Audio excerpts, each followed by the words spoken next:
Welcome to Byte-Sized Tech, where we blend casual conversations with insightful discussions on the latest in technology and gadgets. We're diving into a trove of exciting news from Google's recent Made by Google 2025 event. It really was quite the showcase, wasn't it?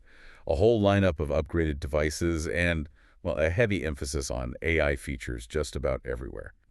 Our mission today, really, is to unpack all these announcements, maybe highlight the most significant changes, and help you understand what they truly mean for, your tech future. Absolutely. We've got the articles, some hands-on reviews, all the juicy details to really cut through the noise. So yeah, get ready for maybe some surprising facts and those aha moments. Okay, let's get into it. If there's one big takeaway from Google's event, it's definitely AI. It's not just a buzzword anymore, is it? No, not at all. It feels like it's baked into almost everything now. Yeah, like the new Tensor G5 chip. Google's saying it's supercharged for on-device AI tasks. What does that actually mean for the user? Right. So it's not just about making the phone faster in general. It's about enabling a new level of intelligence right on the device itself. This Tensor G5, and it's notable they've switched to TSMC for manufacturing this time. TSMC. That's interesting. Yeah, it signals a real focus on performance and efficiency. It boasts, I think, a 34% faster CPU and a whopping 60% performance jump for on-device AI. 60%. Wow. Exactly. So Google's really pushing to deliver these AI-powered smartphones that can, potentially leapfrog the competition by doing more locally, more privately. And Gemini seems to be the name for all this AI magic. It's everywhere. Pretty much. It's positioned as much more than just a replacement for Google Assistant. Right. It's like a whole platform. Exactly. It's aiming to make your devices more proactive, more intuitive. Think less command and response, more conversational. Google mentioned that Gemini Live voice conversations are already like 5 times longer than text chats. People clearly prefer talking to it. Okay, so it understands context better, like summarizing calls or organizing notes automatically. That's the idea. It's meant to be more of an anticipatory companion, not just waiting for you to ask it something. Interesting. Okay, let's jump into the hardware stars of the show. The new Pixel 10 phones. And first up, the Pixel 10 Pro Fold. We heard the rumors, but seeing it with an IP68 rating that's properly dust-tight and water-resistant, that's pretty wild for a foldable, isn't it? Oh, it's a huge engineering feat. Yeah. Seriously. Dust getting into the hinge or under the screen has been a major worry for foldables. No other foldable has managed full IP68 dust resistance before. It's a big deal for durability concerns. So that new hinge design must be key. Definitely. That, plus the IP rating, really addresses a core user concern head-on. And they've also shrunk the bezels on the outer display, the 6.4-inch one. Ah, okay. So it looks sleeker, too. The inner screen is the same size, though. Yeah, the 8-inch inner screen size hasn't changed, but the smaller bezels on the outside make a difference. It just feels, more refined and definitely sturdier. So a tougher, sleeker foldable. It's got that new Tensor G5 chip and a Qi2 wireless charging. Yep, Q2 at 15 watts for the Fold. Starts at $1,799, arrives October 9th, comes in moonstone and jade. No. Silver and green, basically. Okay. And what about the regular flagships, the Pixel 10 Pro and 10 Pro XL? Right, so visually they look quite similar to the Pixel 9s, same 6.3-inch and 6.8-inch displays, still 16 GB of RAM. Okay.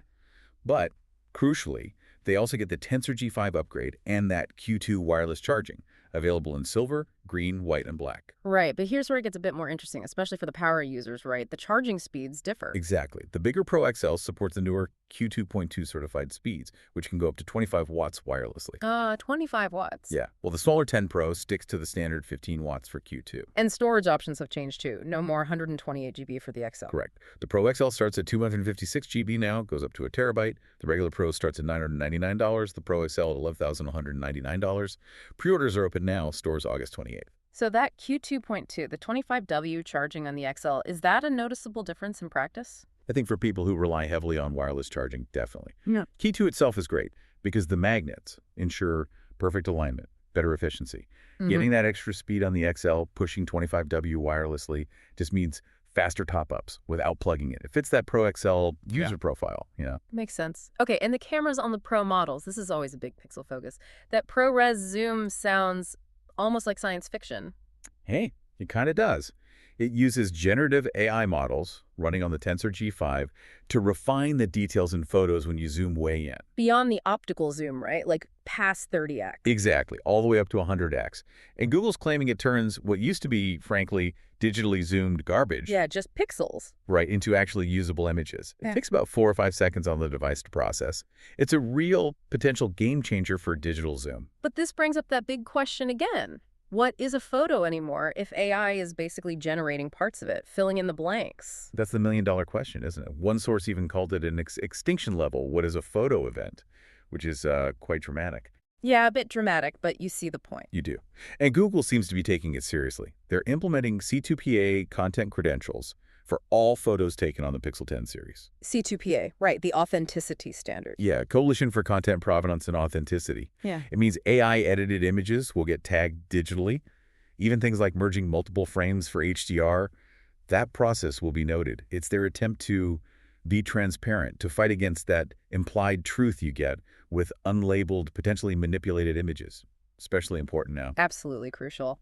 Okay, so that's the Pro models. What about the base Pixel 10? Usually it misses out on some camera goodies, but this year... This year it gets a third camera. For the first time, the base model has a telephoto lens. It's a 10.8 megapixel one. Finally! People have been asking for that. They have. It adds proper optical zoom to the standard Pixel, but there's a bit of a catch. Uh-oh. What's the catch? Well, the main camera, 48 megapixels, and the ultra-wide 13 megapixels are actually slight downgrades in megapixel count compared to the Pixel 9. Oh, interesting.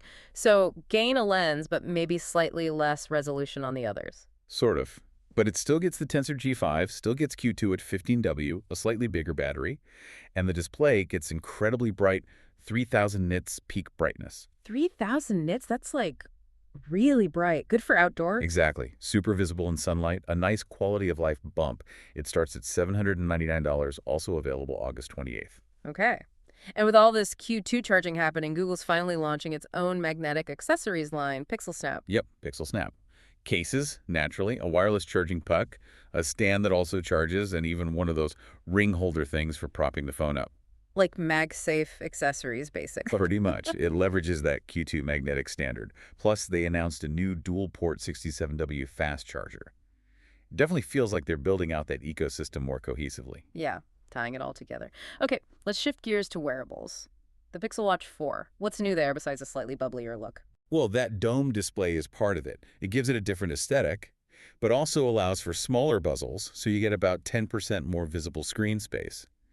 And like the phones, it gets super bright, 3000 nits. Battery life is better too.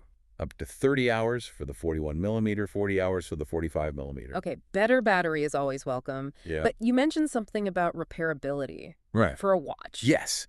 And this is actually a really big deal, I think. Smartwatches often get banged up, right? Cracked screens, dead batteries. That's all the time. Usually means a new watch. Exactly.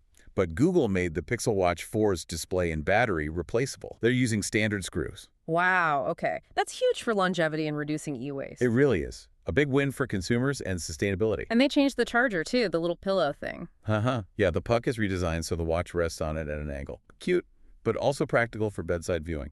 Okay, practical cuteness. What about the AI side? Is Gemini on the watch, too? It is. Gemini replaces Google Assistant. You get more complex queries, and there's a new raise-to-talk gesture, so you don't even need the wake words. Just lift your wrist and talk. Yep. But the main AI feature is this new Gemini-powered health coach. A health coach? How's that different from just tracking steps? It's meant to be much more personalized and adaptive, like a personal trainer that looks at your sleep data, your reported injuries, things like that, and then adjusts its suggestions. Maybe tells you to take it easy if you slept poorly or modifies exercises if you're injured. It's more dynamic. Sounds genuinely useful. And they added satellite SOS on a watch. Yeah, an industry first for smartwatches, apparently. Allows emergency calls directly from the watch, even with no phone nearby and no cell signal. And no extra subscription cost. That's key. That's what they said. No extra cost. It's a massive safety feature, potentially life-saving. Absolutely. Okay, quick detour to the earbuds. The budget Pixel Buds 2A got an update too? They did. Now $129.99, so $30 more. But they added quite a bit. What'd they get for the extra cash? A Tensor A1 chip inside. Active noise cancellation. ANC. ANC on the budget buds. Nice. Yeah. And get this. A replaceable battery in the charging case. Another nod to longevity? Replaceable battery in the case. That's unusual. Cool. It is, plus Gemini AI support, which helps with things like reducing wind noise during calls. Battery life is up to 7 hours with ANC on.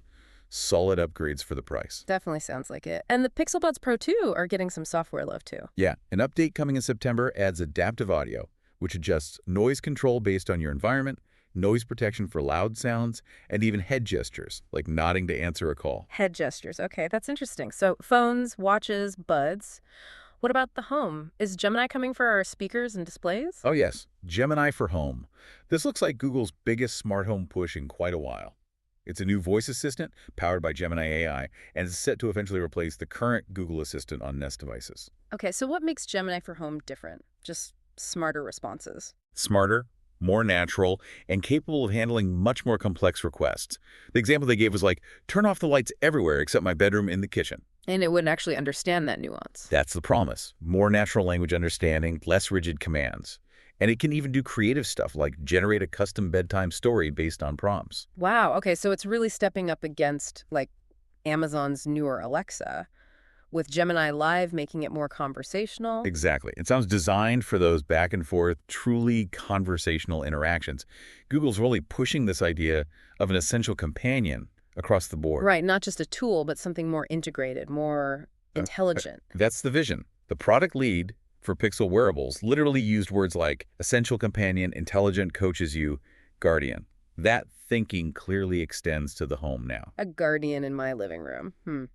It's about moving beyond just commands to being genuinely helpful, maybe even proactive, suggesting recipes based on your fridge contents, brainstorming ideas, remembering things for you. It really feels like AI is becoming the core personality of these Google devices now. Always learning, trying to anticipate. That seems to be the overarching strategy. Connect it all together, AI is the glue. So stepping back, looking at the bigger picture, what does all this mean?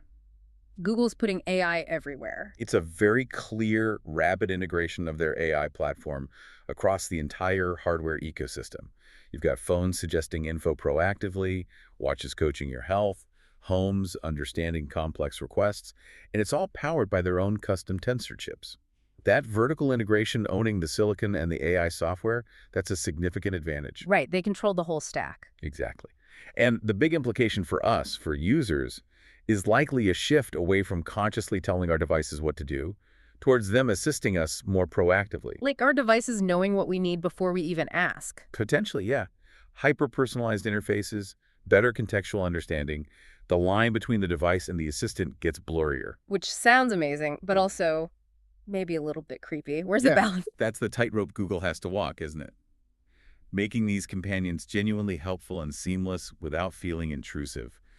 Balancing that power with user control and privacy is going to be absolutely key. Well, that was a packed episode of Byte-Sized Tech, wasn't it? Phew.